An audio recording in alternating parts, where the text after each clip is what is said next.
So today's daf is daf Tes Zayin above Mציעא. We learn Prachem Kol Beis Yisrael.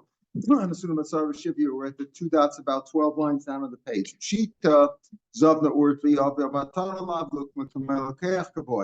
What was the last issue we discussed yesterday?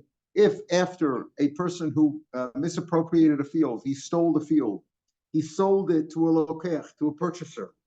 So of course, when the nigzal comes and takes his field back, the lokeach, the purchaser, has recourse to the gazlan's property for everything, including the payers, anything that he did there. That we discussed. What happens if the gazlan goes and tries to make it good? He has remorse and he's trying to make things good. So he goes back now and he buys the field back from the guy that he stole it from. So that when he sold it to the lokeach, he's making good on it. First he was a bad guy. He stole the property and he sold it to somebody. It wasn't his. Then he goes back to the lokeach, to the gazlan, and he says, "Let me buy it from you." What is his intention when he buys it? So at the end of the Gemara yesterday, we said, what happens? What do you say? Do you say that he's really just trying to go back and say, "I'm taking the place of the nigzal now because I bought it from him," and he can take the field back again after he sold it to that guy? He says no. The Gemara said, Rav said, when the gazlan sold it to the lokeach, he sold him any rights, including future rights, that's what we're going to talk about, that he's going to have. So since he bought it back in the future, he sold him those rights too, right? Either because he doesn't want to be called the gazlan or he wants to be called a trustworthy person, fine. Okay. What happened? No. Future rights that he has in the field. When the gazlan first sold it to the purchaser, he didn't own it. He stole it. So how do you look at it? Now the gazlan goes and he buys it from the nigzal. So is he becoming like the nigzal now? And he can go take the field back from the guy that he sold it to illegally? No. He's trying to make good on it. He bought it from the nigzal so that his original sale, which was done illegally because he didn't own it then, should be good, because he's trying to make good on it. He wants to die as a reputable man. He wants to maintain his trust and show that he's not a gazlan. That's the idea. Okay, that's all fine and good if he just bought it from the nigzal, period. And we say, okay, if he bought it from the nigzal, then he's trying to make good on it. What happens, though, if after he bought it from the nigzal, he sold it again to another guy? Like he's selling the property twice. Well, we said there he's obviously not trying to maintain his good reputation and not go gazlan. Huh? Yeah, he bought it. But then, okay, fine. But the question is, that's not our issue. Our issue is, Shita, let's say he sold it to somebody else, or he just died and gave it as a yush to somebody. He didn't, right? Or v'yav matana, he gave it as a gift to somebody else. In other words, not that if he just died, then you don't know what his intention was. But he means, like he said, he assigned it to one of his children. He's giving it to them. Rashi learns in Kodem, there's another girsah that it was after, but when he bought it back from the nigzal, he sold it to somebody else. Oh, he told one of his sons, "You're going to have it as a gift. You're going to have it as a yerusha," or he gave it as a gift. So clearly he wasn't buying it back from the nigzal so that his original sale would be good, so that the purchaser, it's yours now because I know when I sold it to you originally it was illegal, but now I've made good on it because I bought it back from the guy. That's not his intention, because he bought it from the nigzal and he sold it again or gave it away to somebody else. Okay, that's when he bought it back. Pardon? He's trying to make it legal. He's trying. He bought it from the guy that he stole it from. Right. Now it belongs to him. Right. Now he can just sell it to somebody else. Okay, but he already sold it to the first guy. He sold it to the first guy. When he bought it back from the nigzal, what was his intention? So at the end of the Gemara, we said his intention is because he wanted to make this the original illegal sale. He wanted to make it legal. I'll make it legal. When I sold to you before, it wasn't really good because I had stolen it. But now I'm making it kosher. Who pay who? He paid the nigzal for the field. The gazlan paid the nigzal for the field so that it, so to speak, became his. But he had already sold it to the lokeach. So he was trying to make good on it. That makes sense, right? If it's ended right there. But let's say when he bought it back from the nigzal, he sold it to somebody else or gave it a way as a gift to somebody else. Clearly, he wasn't trying to establish it and make the original sale okay, because he's adding insult to injury. So that's what Gemara says. Pshita, if he sold it again, or gave it to one of his kids, or as a Yerusha, or gave it as one of the kids as a gift, or somebody as a gift, he's not trying to set it up in front of, he's not trying to give it to Lokeach, he's not trying to make good on the original illegal sale. Okay, Nafle Yerusha. What happens if he didn't buy it back from the Nigzal, but the Nigzal actually was his uncle? Some people, sometimes you got a Yerusha, right? It's very rare that people cheat their own family members, but let's say it happened. Yeah. Probably it's the first time it ever happened. He stole it from his uncle. He stole it from he stole it from his uncle. He sold it to the Lokeach. Now his uncle died and left it to him as Yerusha. So he got it. So we just say that, he was doing it now. When he got it now, it makes the sale good. That wasn't his intention. Memela, and enough like Yerusha Mameli, Vlav Iyu Katorach Basra. He wasn't trying to make good on it. In other words, what was his intention when he bought it back? He bought it back and he didn't do anything. We say, he was trying to make the original sale good. Okay, but if he sold it to somebody else or gave it to somebody else, that clearly he wasn't trying to make it good. What happens if he got it as a Yerusha? This stolen field, he stole it originally. Now he got it as a Yerusha. He wasn't trying to make good on it. He wasn't trying to do anything good there. So you can't say Yerusha. So you can't say that Yerusha Meli. But like Rashi says, he was trying to establish his trust and make good on it because he didn't do anything over here, right? So therefore, Hilko Chavik Yorish to Alma, says Rashi, right? So basically what he could say is he can get the field back. He wasn't trying, in other words, was his intention. Originally he said if he bought it back, he was trying to make good on it. You keep it. No. That's what he did. Now, in this case, he wasn't trying to make good on it. He just got it as Yerusha. Who really owns the field right now? He owns the field because he says, I got it as Yerusha. I sold it to you. I sold it to you illegally. I took your money. I have to give you back your money. But I'm entitled to take the field back because I never really sold it to you. What did I sell you? I didn't sell you anything. I wasn't trying to make good on the sale. See, if I was trying, we're going to discuss soon, even if I was trying to make good on the sale, how does that work legally?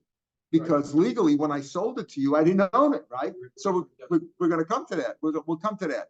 But the question is, what was I trying to do over here when I bought it back? If I bought it back, we say, if you bought it back, Stam, you were probably trying to establish your trust and make the original sale good. Okay, that doesn't work if you sold it to somebody else, right? So then you weren't trying to do anything there. And if you really bought it, you own it, and you can claim the field back. You took the money from the purchaser, so give him his money back. You're a crook, okay? But what happens if you got it as a Yerusha also? You weren't trying to make good on it. It belongs to you now. And Rashi says, you can take the field back, and give your money back to the Lokech that you stole the money from him. Okay, so we're looking at different cases. If you got it as a Yerusha. What happens if the Gazlan now, who originally stole it from the Nigzal, turns out that the Nigzal owes him some money? That's usually there's fights going on. So he says, listen, I want the field back. You owe me money. Give me the field that I stole it last week, but now I want it back. I stole it and I sold it, and now I'm taking it back. Now, what would you say there when he takes it back as a payment for his outstanding loan that he has on the Nigzal? He's trying to make good on the original sale too, leaving aside the legal aspect. How does it work retroactively? But is he trying to make good on it or not? So the Gemara says depends. Chazina, we look. If the Nigzal has other lands that he could have distrained upon, that the Gazlan could have taken, you owe me $1,000. You have 10 fields, each of them worth $1,000. He could have taken any one of them in payment for his loan, but he wanted this one.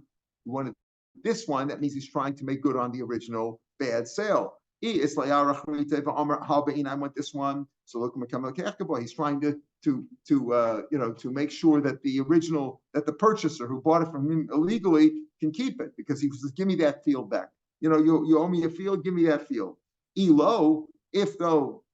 he doesn't have any other fields, that's the only thing he's got. Zuzu the boy Frui, right? If he's just trying to get his money back. So if he owes, it's one thing if the Gazlan made an effort to buy it field back from the nigzal. He's making it, like you said, he bought it back. He's trying to make good on the original sale to the lokeach. But if he got it as a Yerusha, or he demonstrated that he really wasn't giving it back, he was selling it to other people, giving it to other people, or if he just collected it as a debt, the nigzal owed him the money. So the nigzal owed him money, he wasn't trying necessarily to make good on the original sale. What about Yov Nilid Matana? What happens if now the nigzal gave it to him as a gift?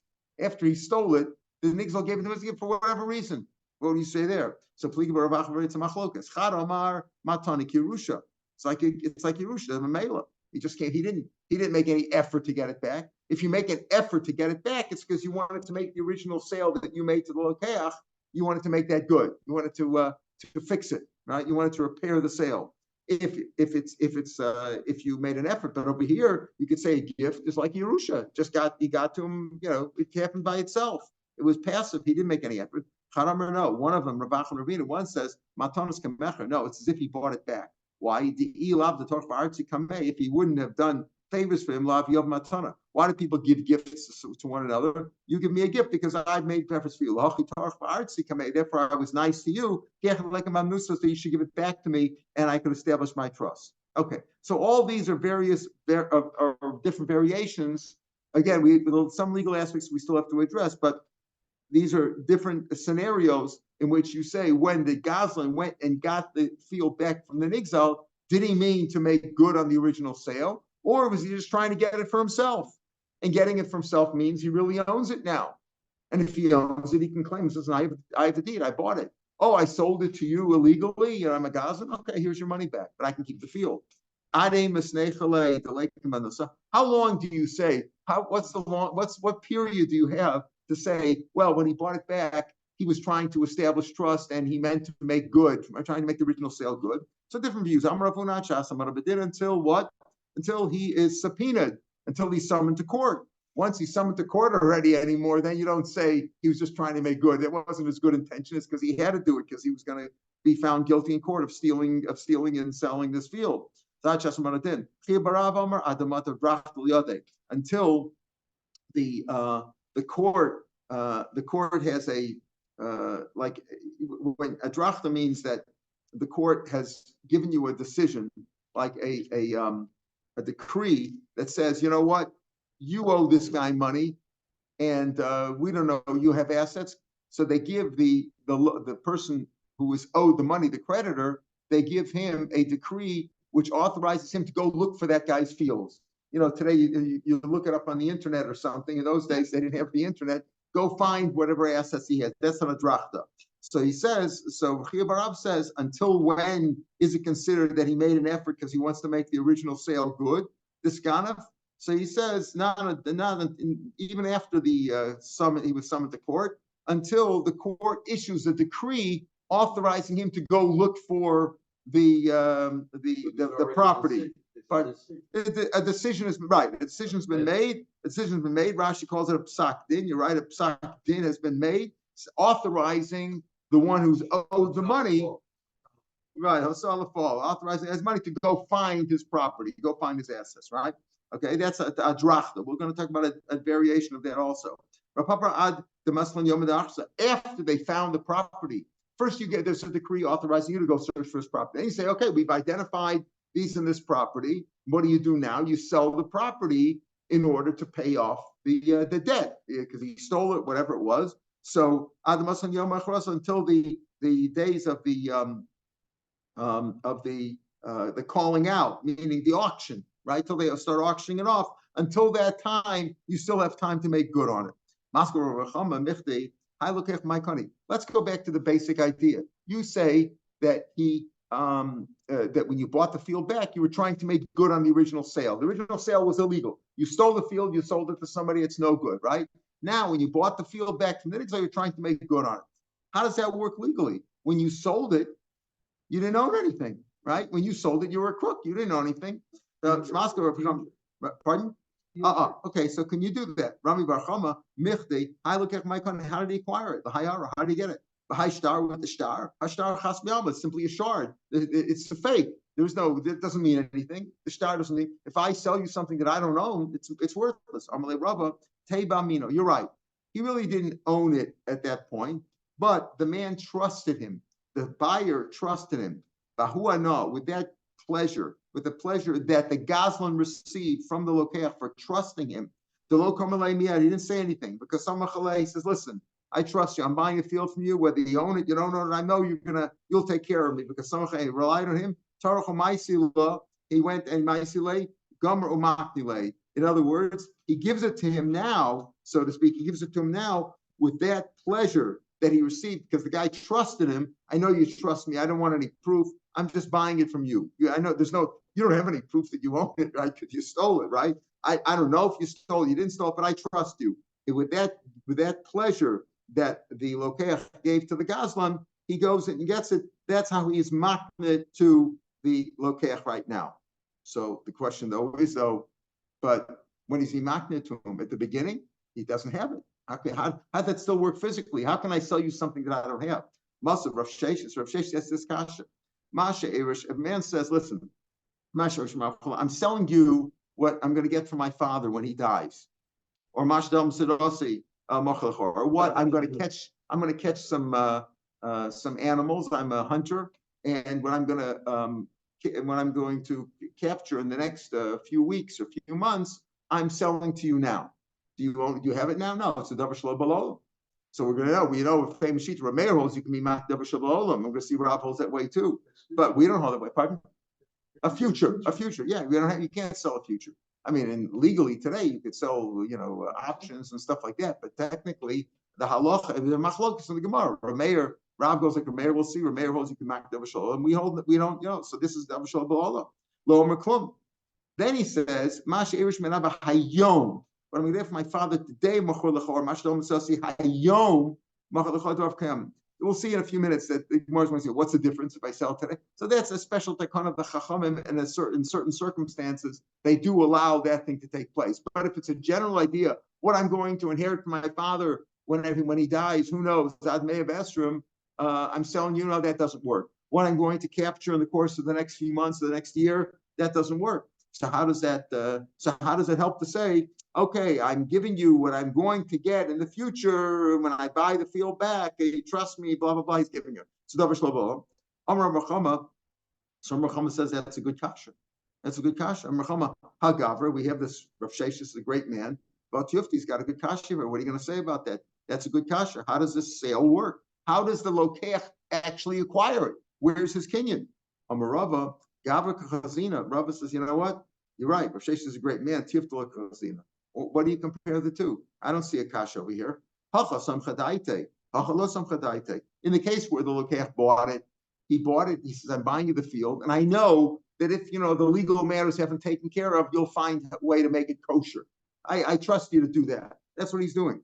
But over here, you're going to sell me now what you're going to get in the future. When's your old man going to die? You're going to tell me what my father's going to give me? Yeah, when is that going to be? Before I die or before you die? When is that going to? I don't know what I'm going to get. What you're going to catch in the future? Maybe there won't be any animals or any fish to catch. How do I know? You can't. So in one there, you didn't rely. So davar shelo b'olam. But over here, the thing is here. You just have to make it kosher. So how is that a kasha? I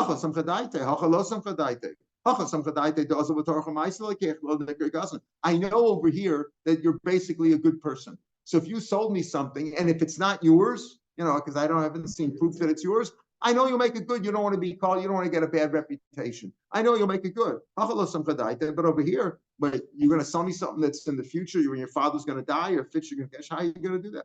So this question is Shokal L'Kamei Rav Abba Barzavda. They asked this point that Rav Sheshes asked.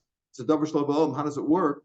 They had sent this to Rav Abba Barzavda. This doesn't even have to go into the base medrash. Now, what do we mean by that? So Rashi has two interpretations. His second interpretation is from the Gaonim, right? He said the second interpretation from the Chuvas Gaonim is that it's the Lekha Kushim out. It's not even a good kasha. But his first interpretation is that it does need an explanation. You should bring this into the yeshiva to discuss because nobody knows. It's a hard thing. When he said answer means nobody would have the answer. It's a very good question.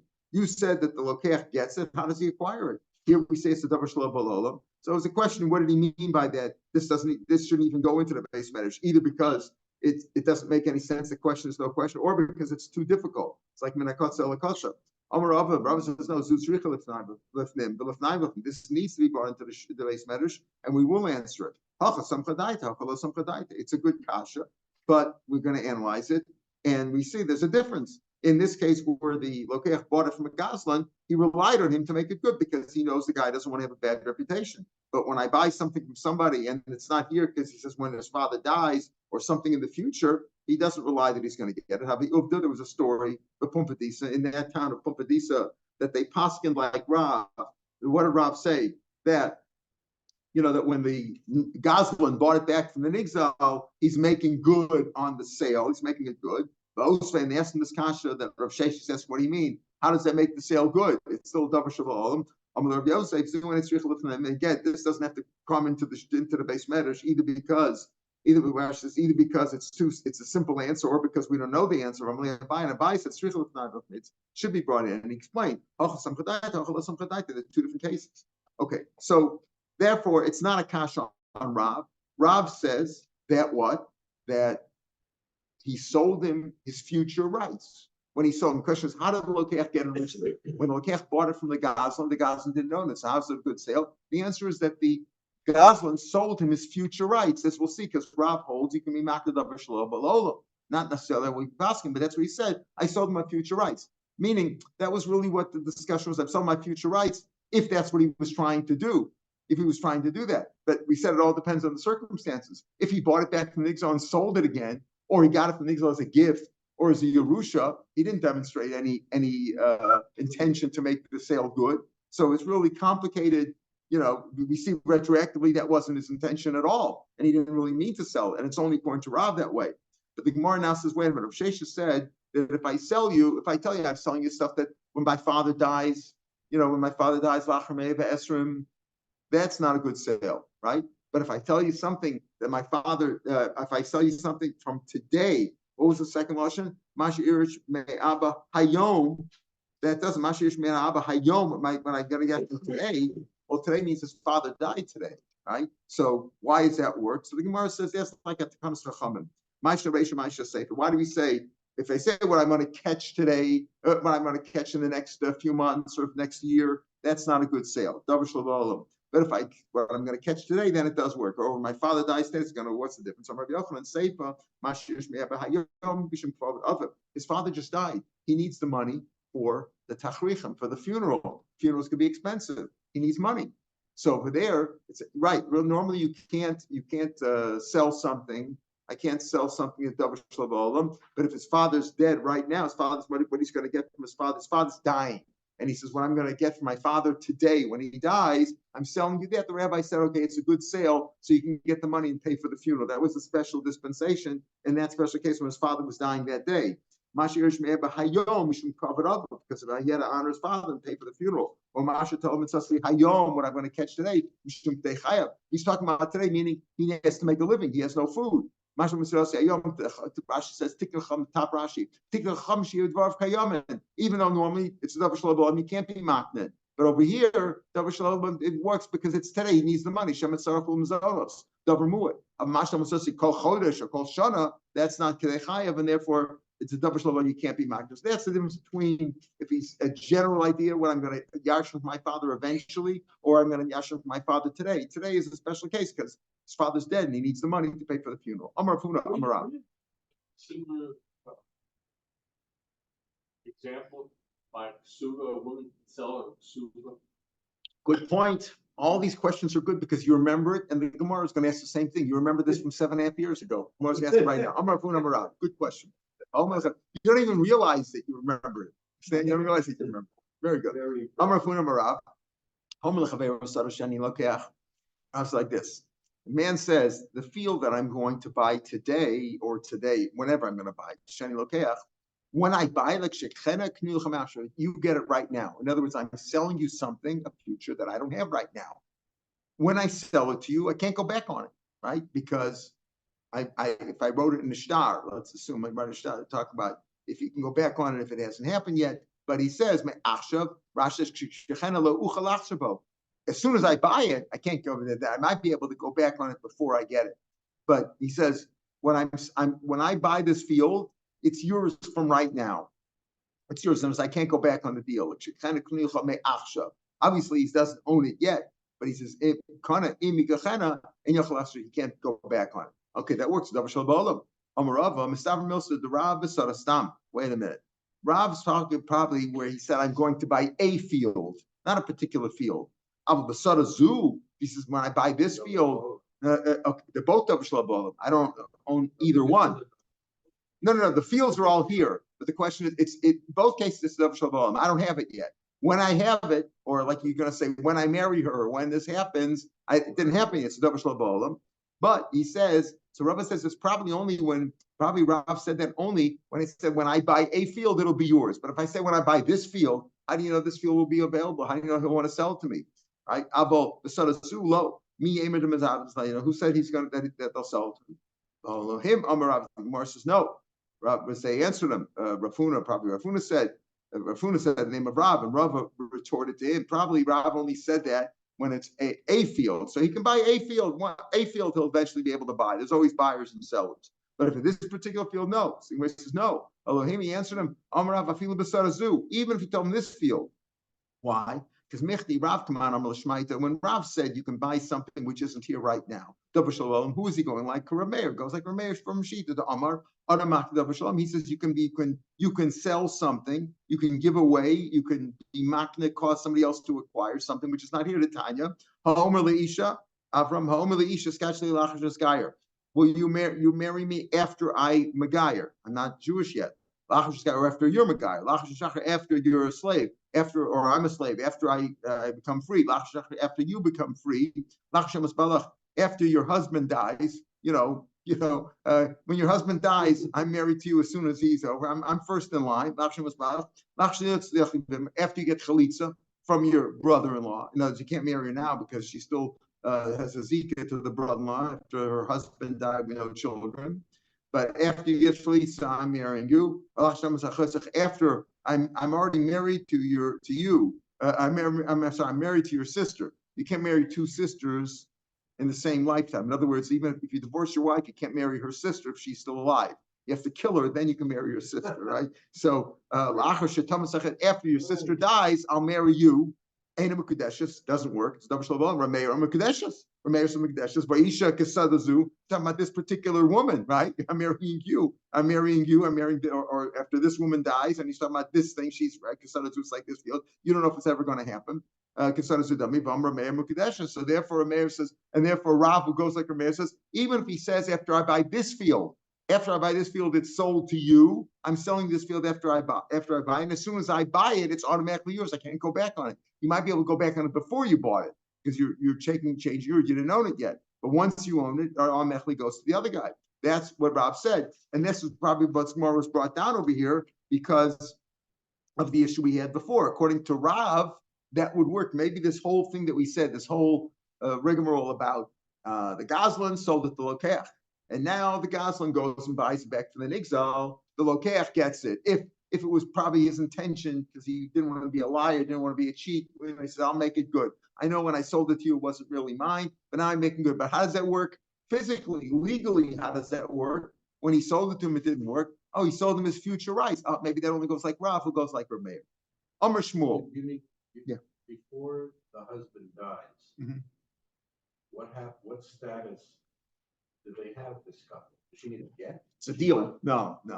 It's just a deal. Only if the husband dies. Yeah, it's Davar Shalom. That's exactly right. That's not nothing. Nothing happens until when the husband dies, you don't need anything. No, anything. Right. The deal is there, right? So Davar Shalom Olam. Rameir holds you can be makna Davar Shalom. A deal like that works. A kinyan you can make a kinyan Davar Shalom. It's like I'm selling you the fruits of my tree, even though they're not here yet. Okay, so there you could say I'm selling you the tree for the fruits, etc. But here we're talking about real Davar Shalom. I'm marrying you, my sister-in-law, as soon as my wife died. God forbid, like something like that. He's saying, God forbid she should die, marrying you. Right. Or after your husband dies, I'm first in line. The other question I had, going back to the Gaza with all the cases we had, that means, does it mean that Gaza, the guy who steals, has certain ownership rights? No, not at that point. Why? So then what is he? He in said other that's words, the whole idea of Davar Shel B'Olam. I don't have no rights in it now, but when I get the right, I'll give it to you. so the first sale, etc. Well, at that time wasn't good, yet, but it becomes good retroactively later on. That's what he's trying to say. Doesn't his intention play a role? We're talking, yeah, we're only talking. That's only on the assumption that his intention validates what we're looking at. If he got it, we said if he got it as a Yerusha, he wasn't trying to make good on it. He was a Goslin. Just so happened that his uncle died. We're trying to ascertain that it's the nigzal. It goes back to the nigzal because of Davar Shel B'Olam, right? But that wasn't his intention when he stole the field. No, but that's the point. The point is that what was his intention? If he tries to make good on it by buying it from the nigzal and not selling it, not doing anything else, buying back. So he said stole it. That was his intention, exactly. Even when he that's right, because he's a good person inside. Even a Goslin, a Jewish Goslin, was a good person. He has a conscience, and he meant to do well. He meant to make it good, but he needed the money at the time, so he did it that way. And so that was what we're trying to see his intention. So all according to, and this could be all according to Rav Meir, that he owes Davar Shel B'Olam, not necessarily the way we paskin. Okay, but that's what Rav said. There is a legal concept called merger, which deals with situations where, for some reason, somebody buys something and there's a flaw, and that flaw is corrected by the person who sold it. Right. 10 years later. Right. There's a merger concept. It could be, merges in maybe that works that way too, but it could be that in the merger case, maybe something was good there originally. It was basically good, but there was something you need to fix. Here, you really had no right to sell it at all. It's all Davar Shel B'Olam. Amar Shmuel, the two dots, not Amud Beis. Amar Shmuel. Now we mentioned Shmuel before. Let's say you find a shtar hakno. What's a shtar hakno? Shtar hakno is an IOU with no strings. I owe you this money and I sign it right now. I'm transferring you, meaning I'm mortgaging my property to you, even if the loan never takes place. A regular IOU means, I owe you money. Did the loan take place or not?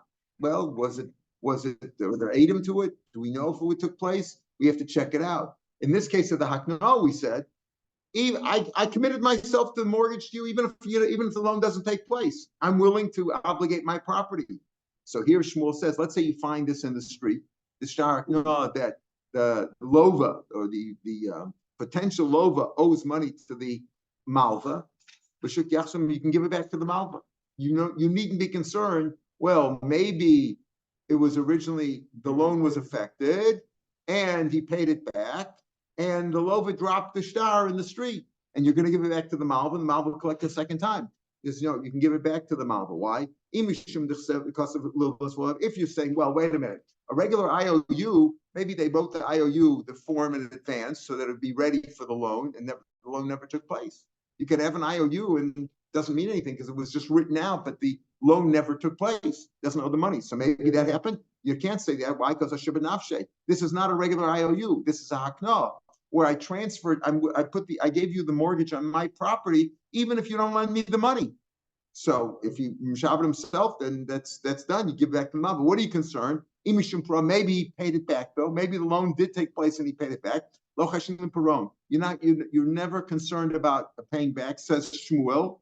The would have torn it up. In other words, if the loan would have taken, if he would have paid back the loan, when the lova pays back the loan, the malva has to give him the IOU, and he would have torn it up. So it's his fault. I mean, if you can give it back to the malva, you find this in the street, probably the malva dropped it.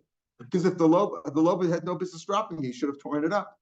You say maybe it wasn't even, the loan never even took place, never even got in the hands of anybody because it never took place. Doesn't make any difference. He obligated himself automatically. So this goes with Shmuel's shita that he's not concerned about Piron. That's what we mentioned before, that he's not concerned about Piron. The reason you don't return something is because the guy denied it. But if he admitted it and you're not worried about Piron, then Kununya, etc., that's Shmuel's shita. Then he said, Amr of Nachman, Abba, he's trying to prove Abba min Safri Dayanet Shmuel. My father was among the scribes, among the rabbis in Shmuel's court. And Shmuel, he's like confirming this. I was like 6 or 7 years old at the time. And I remember They called out and they said, Hani shtar aknaisa, these deeds of transfer, the mishtaq that you find in the street. In other words, I'm confirming. I remember when I was a kid that my father was there, and I remember those words that if you find a deed of transfer, you can give it back to the owner because there's no concern. You're not concerned that the loan didn't take place because he owes him the money, even if the loan didn't take place. Why would a guy do that? Desperate, whatever his reasons are. And are you concerned that maybe he paid it back? No. If the loan took place and the lover actually paid the money back, he would have torn it up. Amram says, we're going to say on Sunday's daf, we're going to see the mission is over there. If you find a document executed by the court, you can return it to the malva. Return it to the one who says that this guy, the money is owed to. Otherwise, if you find it, obviously you see the same thing. You're not concerned that he paid it back, because if he paid it back, he would have ripped it up. If the document is on the street and it's still intact, obviously he hasn't been paid, and it fell from the malva. Amalei Rav Zera, there's no proof from there, because that's not a document that's talking about when you talk those documents that we talk about. Maisa Bezdin are those documents are particular kinds of documents. What are they? Rav Zera, Masis and Bishtari Chaltasov Adrachta. We said that on Amaral. What's on Adrachta? A decree by the court that you can go search for the guy's property. A Chalta is even beyond that, where he found the property. The guy didn't pay. And they actually assessed to the Balchov. They actually assessed one of his properties. In other words, that's a shtar. It's not an IOU. That's a document. That's a shtar chalta, which is a court sanctioned document. The court gave this decree that you can take this property. The court assessed the property to the loan. They proved that the loan has not been paid back. And that's what we're talking about, or a drafta, or a document that allows the recipient to search for this person who owes him, search for his properties. They're not concerned with paying something back. Who says they're not concerned with paying back? They are. Let's say the court did assess some property, right? And they said, okay, the loan hasn't paid back the money. They assessed this property, and the malva took that property. Let's say later on, a few months later, the loba came up with the money. Can he get his karka back? Technically, he can, but he says it does go back. I hold the shumah. He can always get it back forever. He can always get his property back. So you see, there is a concern about paying back. Maybe he paid it back. In other words, maybe the lova came up with the money later on after his field was taken away from him by the court. Came up with the money and he paid it. And now this document fell in the street. This document says you can seize this property or look for this property. Maybe he could collect with it again because he did even though he paid it back. So it is possible that there's concern up wrong. Ela Marava, some amount of time, you would not say again. The reason is not because, like we said before, because I said they said to what happened over here? Rav Amram said, we see it in the Mishnah too. Rav Zera said, no, it's not proof in the Mishnah, because Mishnah is not talking about an IOU that you're collecting. It says it is an IOU you're collecting with, because the document that says that you can take his property, even though he took the property back, he might have paid it back. The lover might have paid back and get his property back. So therefore, now that he has the property back, and the document says you can seize this property, it is effectively a collection document. So it is a problem, and it is Elam Rava. So what's the reason why you can do it? Elam Rava, like we said before, if he lost it, he lost himself to be in the party after he paid it back. In other words, the shtar entitled the malva to collect this field, right? That's what he did. So there was no payment made. He collected the field. Yes, but maybe the lover went and then bought it back. That is, maybe he redeemed his field, paid for it. And then instead of taking the document and tearing it up, he took it and he dropped it. So maybe again, there's a concern. The answer is it's tough luck. Inami, or let's say he says, listen, I'm buying the field. I'm redeeming my field. Yes, the court entitled you to take the field. And now I'm paying, I want my field back. Let's say the guy says, okay, wait a minute, I don't have that document that the court authorized me, right? The document that the court, the decree that the court said, I don't have it with me. Must be at the lawyer's office or something like that. And then, so maybe that's what happened. He didn't neglect to tear it up. Maybe the guy didn't have the malva, didn't have the document there. Then he should have said, if that's the case, then he says, wait. I'm paying you now for the field. I want that seizure decree torn up. You don't have it right now? Hey, give me a new bill of sale. I'm buying it back from you now, right? The field is yours now. The court gave it to you. I'm giving you the money. If you don't have the document that authorized you to seize it, the original, because it's at the lawyers, or you don't have it here now. So give me a new bill of sale right now. Give me an invoice.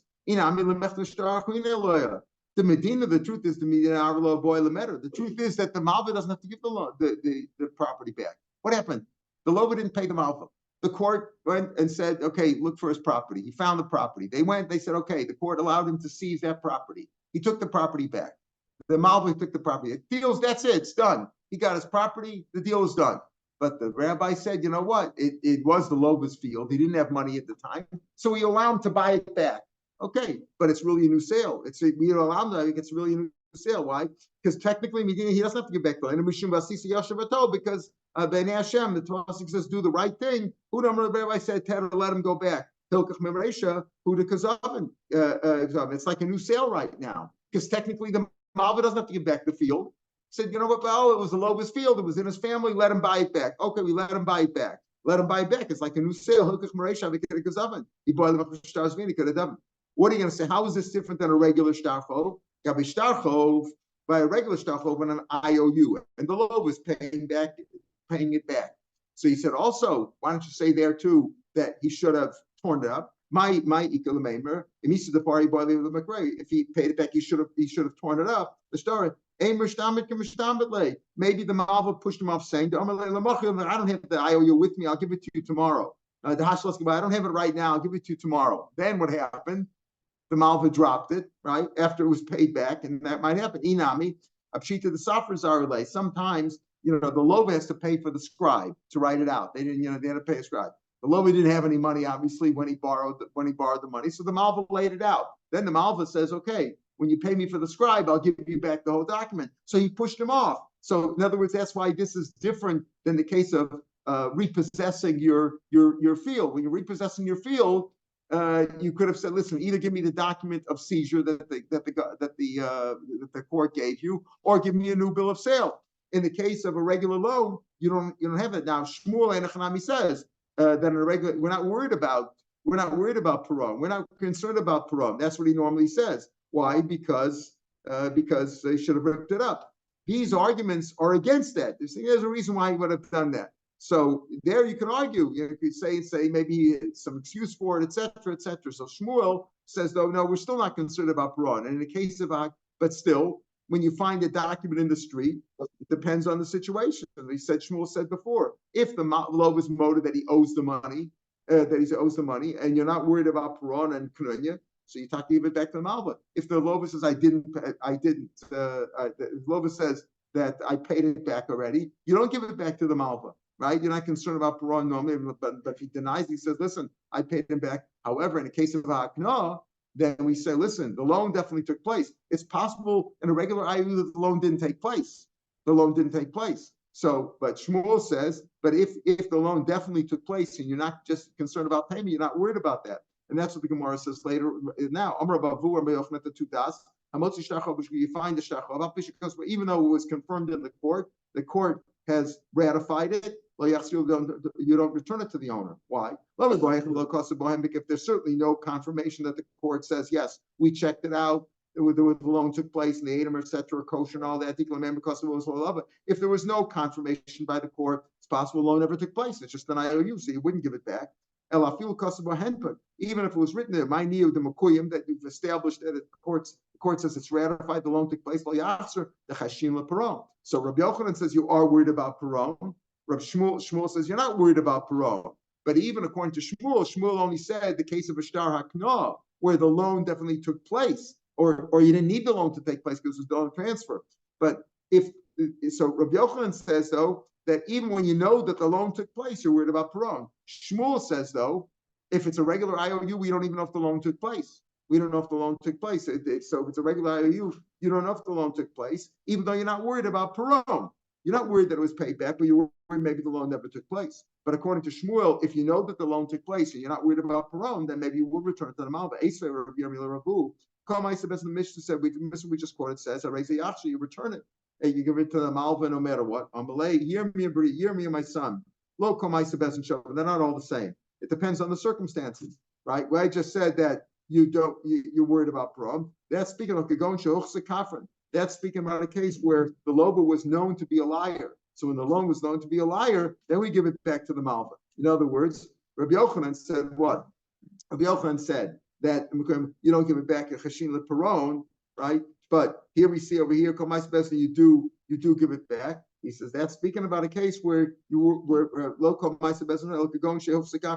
the guy is known to be a liar, so that's when you give it back. But otherwise, you are worried about parole. In other words, Rabbi Yochanan said, if you find shachov, you don't give it back to the Malva because your word was paid back. The Mishnah says you give it back. That's speaking where the guy was a liar. Just because he was a liar once, therefore he's never going to pay back his loan. Why do you assume that he even pay it back? Like we said before, that Mishnah is speaking about a star of collection, meaning it's the court authorized you to either to take this field because this was assessed and that is value of the loan, or the court allowed you to go search for his properties to Kurav Zera. And therefore, the Mishnah is not talking about a regular case of an IOU. It's not talking about collection. We push that off a little bit by saying that it could lead to collection, but still, that's how we explain this thing. So we have this machlok between Rabbi Yochanan who says you don't return an IOU, even if it was confirmed law because maybe you're concerned about Peron. Shmuel says you are concerned about Peron, but Shmuel says still you wouldn't return it to the Malva unless it's a shtar hakna, because maybe otherwise you don't know that the loan took place. If you knew that the loan took place and etc., then you're not worried about payment or a shtar hakna, where you don't even need the loan to take place because he obligated himself even if the loan never would take place. Tomorrow's Daf is Daf Yud will be on the podcast, and on Sunday we'll pick it up from the second line, the top of Yud Chesam and Aleph Ella. The second line, the second word in the second line. Shabbat shalom l'kulam. Have a good day. B'surot tovot.